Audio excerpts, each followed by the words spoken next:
We'll go on to chapter 7. Uh, so chapter 7, he's talking about raising kids. I love this. With chapter 7, we're able to read two additional books. The book referred to two other books, and we read those two other books along with reading chapter 7. It was the aim of a tiger mother, talking about a Chinese woman, how she raised her kids, and the way she raised her kids is similar to the way we raise kids in Africa,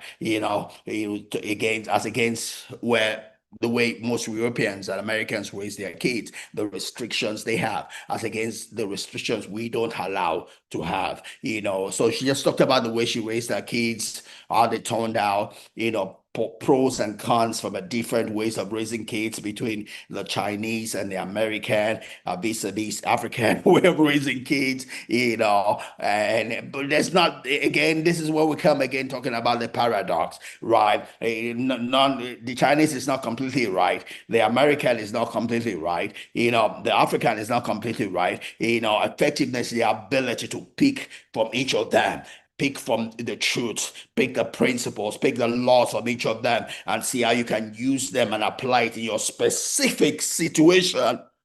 It's not about raising a Chinese kid. It's not about raising an African kid. It's not about raising an American kid. It's not about raising an European kid. It's about raising a child that will be a successful adult. The success is the adult that can face life. The success is the adult that has roots. The success is the adult that has wings. It doesn't matter what principle we're using, but it's important that we use one that will work for the child. So it's not about the Chinese, it's not about the African, it's not about the American, it's not about the European, it's about the child. The child is a human being. So let's use principles that will apply for that child in the specific environment that that child is. Because our aim is not to bring up a Chinese, not an American, not an African, but bring up a full-grown adult that is effective, a full-grown adult that can live life successfully, victoriously, a full-grown adult that has roots, a full-grown adult that has wings. That's what we're after, right? So we read another book that talked about just some myths about gifted children, So three books to we read and finished in the chapter, two additional books plus the chapter itself. That chapter, is summarized in this quote by Enzo.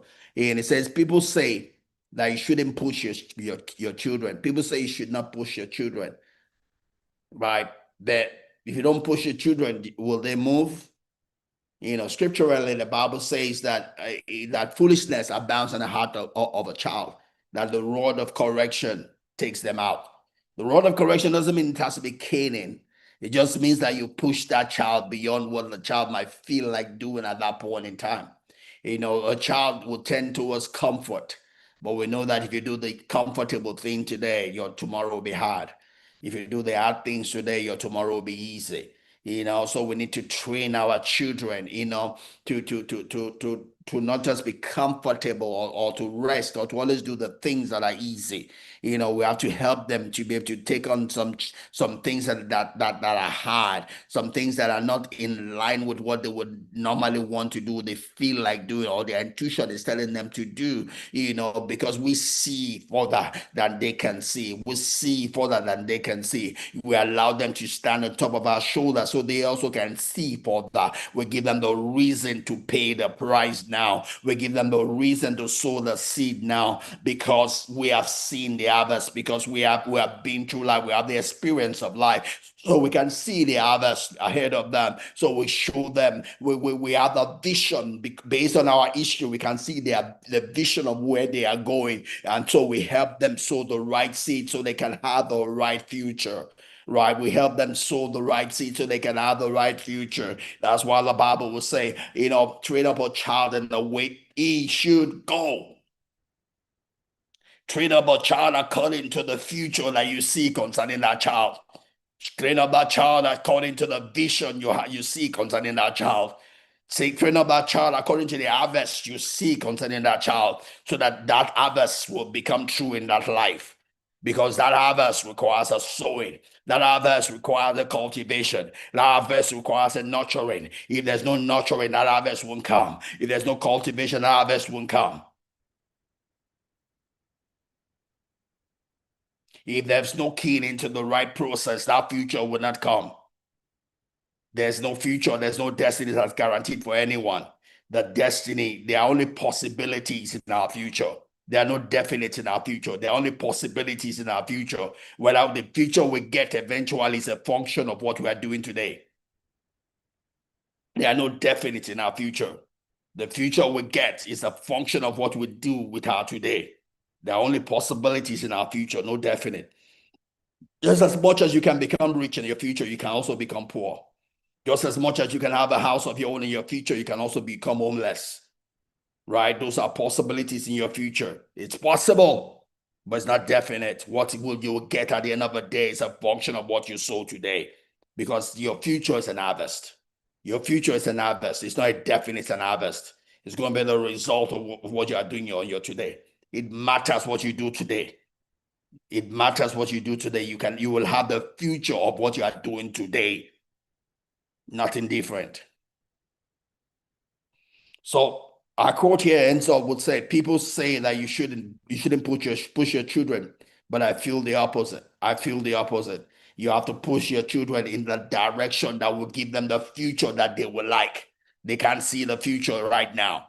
They don't know whether they'll like it or not, but you can, because you have been where they are right now. You have been there before, and that's the reason why God gave them to you. Children could have just fallen from heaven and live their own life on their own, but God makes sure that they come through parents, come through people that have been through the road that they are about to go. Those ones have been through that road. They are either a leader or a guide. With the things that they were successful at, they can lead that child in that path. In the things that they were not successful on, they can guide that child against that part.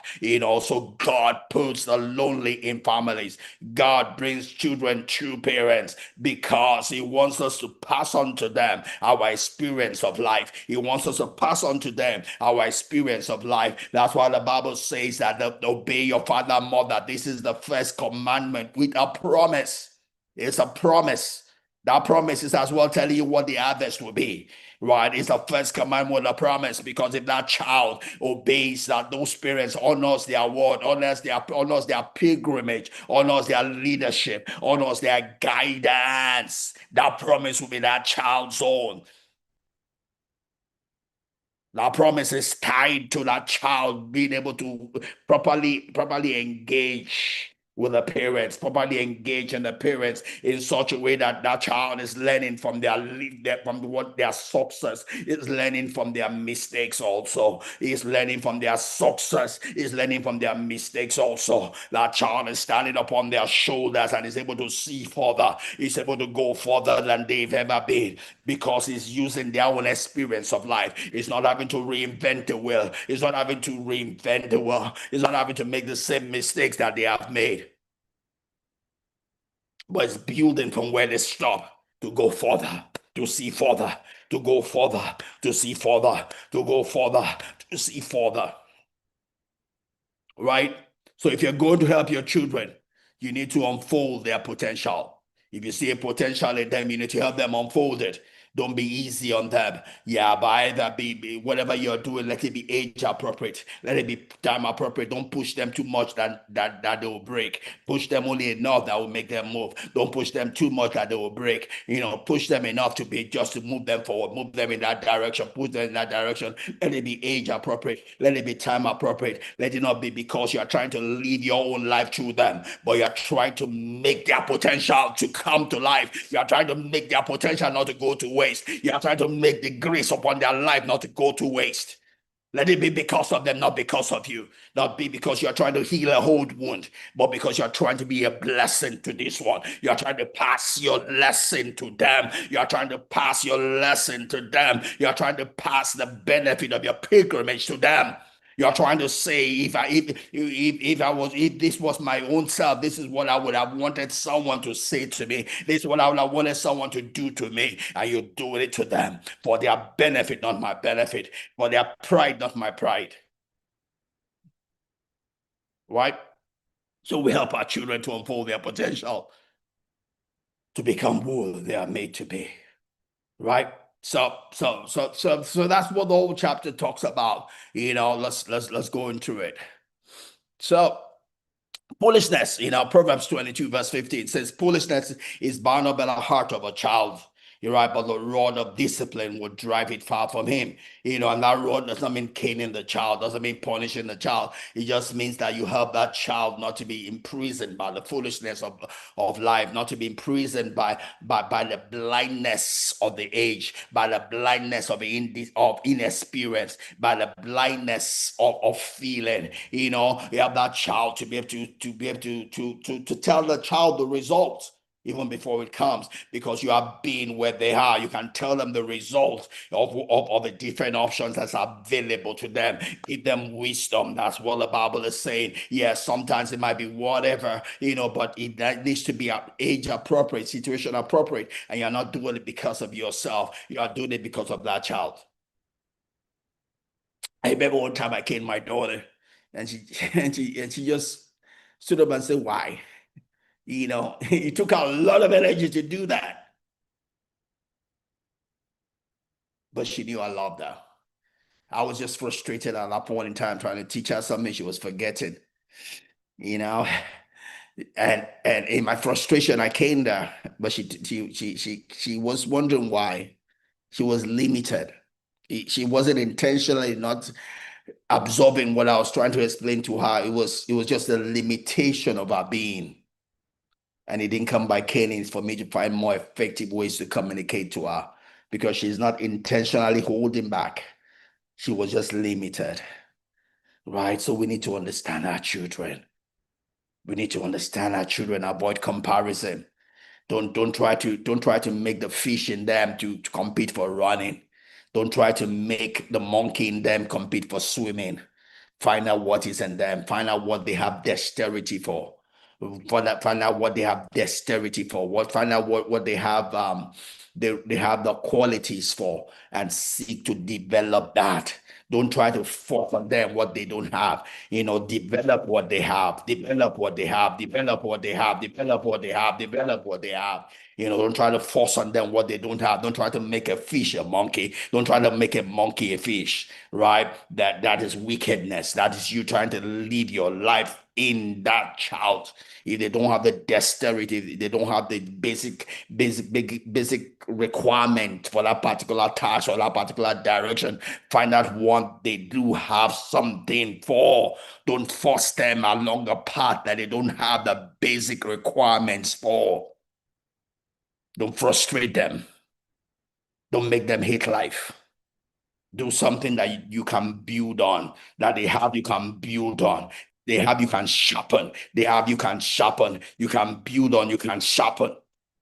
Don't try to put in there what is not there. You're not God. You're not God. Each of us come into this life shaped for function, shaped for purpose, everything that we need, for the purpose that is meant for us. But for the part of God that we're meant to exhibit in this life, we have. It's not something we're gonna get, it's something we have. Parenting is sharpening what we have, building what we have, not trying to force on us what we don't have. Right?